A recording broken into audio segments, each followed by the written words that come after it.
I procrastinated in writing this script. I told myself I was going to go on my phone for 5 minutes and it ended up being half an hour. Then I said I was going to eat and then start my script. Then I said I was going to watch one video on YouTube and then start. Then before I knew it, I wasted all this time and I felt like I wasted all this time for nothing and it got me feeling bad. That's why today I wanted to talk about procrastination and what we can do about it. To me, procrastination occurs when we know we have to do something, but we don't want to. I'm not gonna lie, I like making videos, but the scripts are the death of me.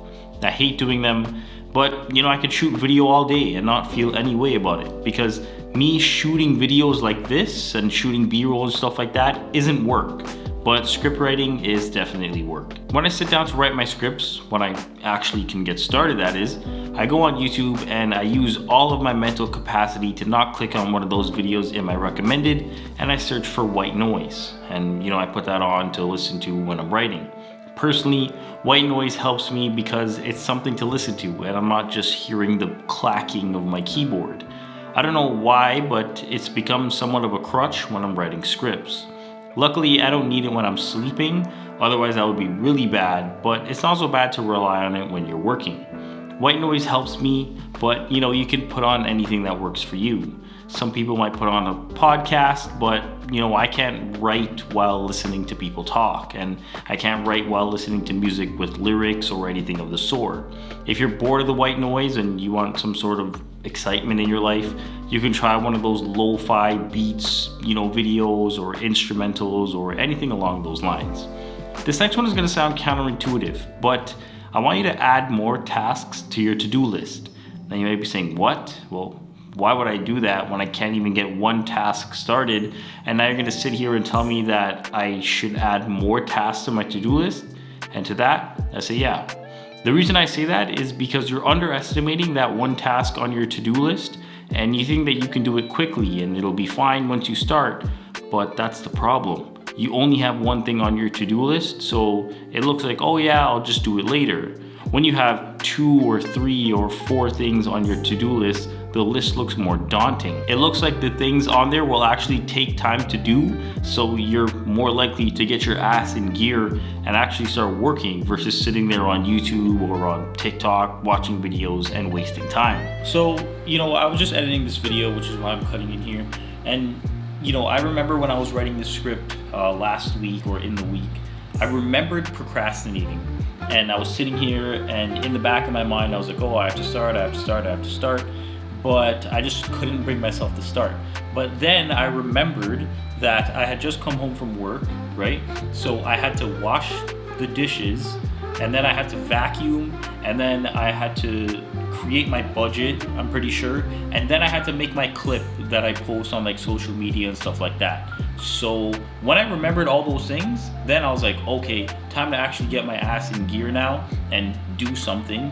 And then that was when I, proceeded to complete the script. So I hope you get the point here, where it's like when you have more things to do, those things are in the back of your mind and then you're sitting there wasting time. It's not just one thing on your to-do list and you're wasting time.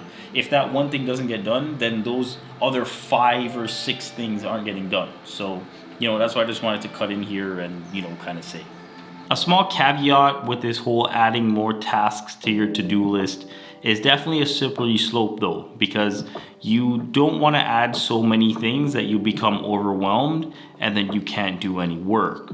Personally, for me, when I know I have 100 things to do, I kind of freeze up and I'm overwhelmed and I don't end up getting any work done. And then the work starts piling up on top of your previous work and then it's just a bad day for everyone.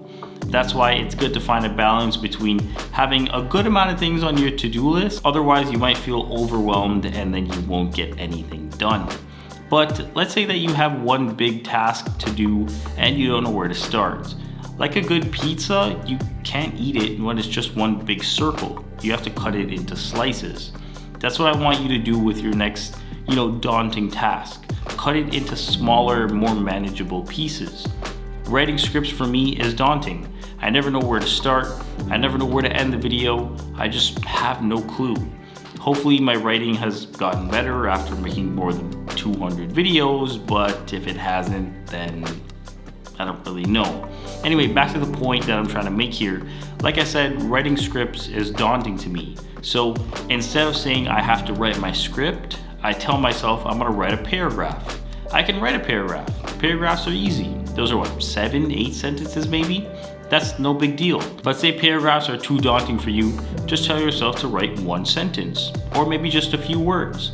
Before you know it, your mind will be in the flow state, ideas are popping off in your head left and right, and you're well on your way to completing your script or whatever task you have to do. But to give another example, because there probably aren't that many people writing scripts, let's say you have to study for a big test coming up. Instead of saying you have to study for your test, you say that, you have to go over 10 pages of your notes today. If that's too much, say 5 pages, or maybe even 1 page. Once you see yourself accomplishing those things, you're gonna feel really good about finishing those things, and then you'll more than likely keep the momentum going. But remember that breaks are needed too. Now you might be saying, well, procrastinating is a huge break because you're not doing any work, and yeah, you could say that, but when you're procrastinating, there's always that little voice in your head telling you that you should be doing work and you're wasting your time, and that's stressing you out because you do feel like you should be doing work, but when you're stressing, that's not really a break because you're still thinking about work. I hope that made sense. I'm not saying that you should take breaks before you even start work because that would be counterintuitive for sure, but remember that, when you do get started, remember that breaks are necessary.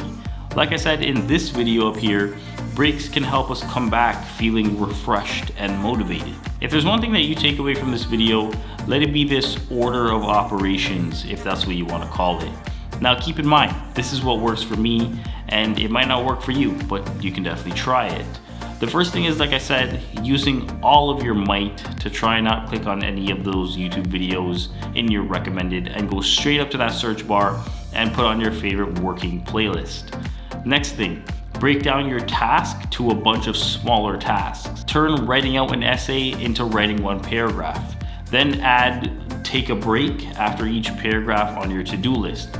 That's gonna add some much needed structure to your to-do list, and it'll give you some motivation, and it'll give you a sense of accomplishment when you cross off all those things. And look at all those things that you just completed simultaneously. You just accomplished all 4 steps that I laid out in this video, and now you never have to procrastinate in your life ever again.